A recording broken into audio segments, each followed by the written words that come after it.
After an invitation, you'll want to bring your children back to a decision room, an area where they can sit down as one-on-one as possible and discuss their questions or talk about how they can give their life to Jesus. And to prepare your decision room, there's a few things that you want to do.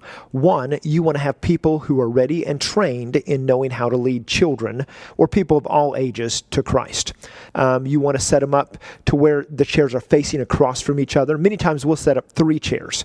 Just in case a person needs help, we train our decision leaders to raise their hand, and one of our leaders will come over and sit down in that 3rd chair. And also there's the potential that you may have more students than you realize, and one person may be talking to 2 people at the same time. And so also pay attention to different noises and distractions inside the room. I was in a room once that had an extremely loud air conditioner that would come on that made it very hard to hear, especially when you're talking to children that aren't speaking very loud. So be very aware of the situation. So prepare your people, prepare your room, lead the invitation wisely, and we explain that in the tutorial on giving an invitation for children. And then when your kids come back, teach your people to first ask them why they came down. Why did you come down? Don't just assume that they came forward because they want to give their life to Jesus. I've seen kids come down because they have a question. And sometimes it's a question that is related to Jesus, but not salvation. And so if they ask a child and they say, hey, why did you come down? And that child is a little unclear, like, I don't know. It's okay to also say, well, did you come down because you had questions about Jesus or heaven? I mean, just ask the questions. You don't want to put words in their mouth, but at the same time, try to find out why they came down. And then share with them the plan of salvation. Now, many times when we give an invitation, we'll share the plan of salvation. The tutorial on the drawing out to the plan of salvation, we will actually draw that in front of a large group to present it to all the kids. And then when they come back, we want our leaders to go through that again. We want these kids to understand how Jesus made a way, what it means to give their life to him.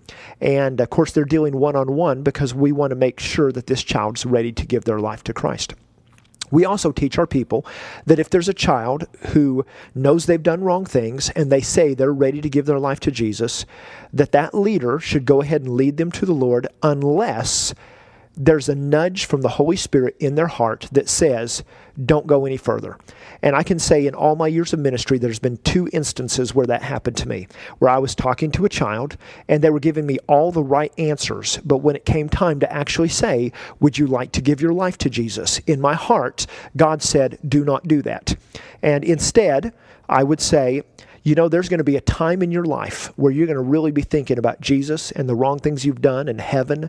And it's going to be like there's this tug at your heart that says, I need to give my life to Jesus now. And when that time comes, this is what I want you to do.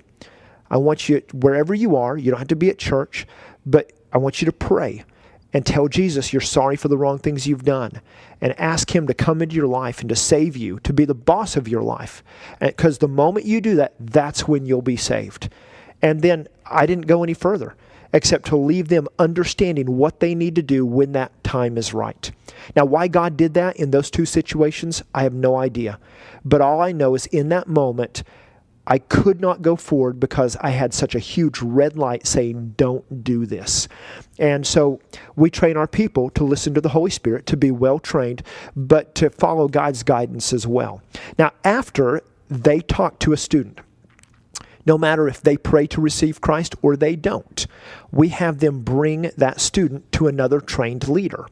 And then that trained leader has a simple conversation with them, asking them what they did or why they came down if they didn't give their life to Christ, just to make sure, and you know what that meant, and talk to them about what it means now that they've given their life to Jesus. And this is when we'll bring up with children always, when you go home, tell your parents what you did. And if they have any questions about what it means to be saved or that you gave your life to Jesus, then have them call up here because we would love to talk to them. And so we encourage them to do that. Many times we'll talk to them about baptism because we want them to understand from the beginning that this is the beginning of a relationship with Christ. And there are ways you grow in that relationship by going to church and getting to know God and being obedient, which includes baptism. But those things don't save you. You're saved now because of what you just did. So you don't want to create any doubt with that. We want them to understand the difference between their salvation experience and what it means now as a new believer to follow God and grow with Him. And so that conversation happens briefly one-on-one with another trained leader before we take them out. And then always, if you can, catch the parents as soon as you can to tell them what their child did. Or if you don't get to talk to them, say it's a Bible school and there are dozens of children that you're dealing with, then call them, talk to them, visit with them as soon as you can, because this is a great opportunity where Christian parents can rejoice and they need to know so that they can begin discipling their child. And unchurched parents, it's a great opportunity to create an opportunity to share with them what it means to be saved, and a great opportunity for them to be saved if they haven't been as well.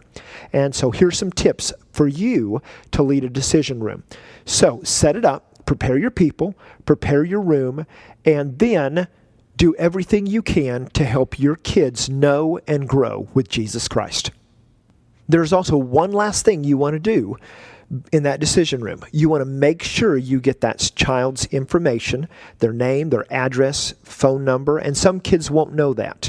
Their parents' names, as well as the person who talked with them and what decision they made. And the way we do it is after they finish talking with the decision person, whether they accept Christ or not, they fill out the form. Then they bring that form to the next leader, and then they even initial it or sign it at the bottom. That way we know who this child has talked to, what decision they've made, and we're able to keep organized in our follow-up with any child that makes a decision or came down because they had questions or curiosities.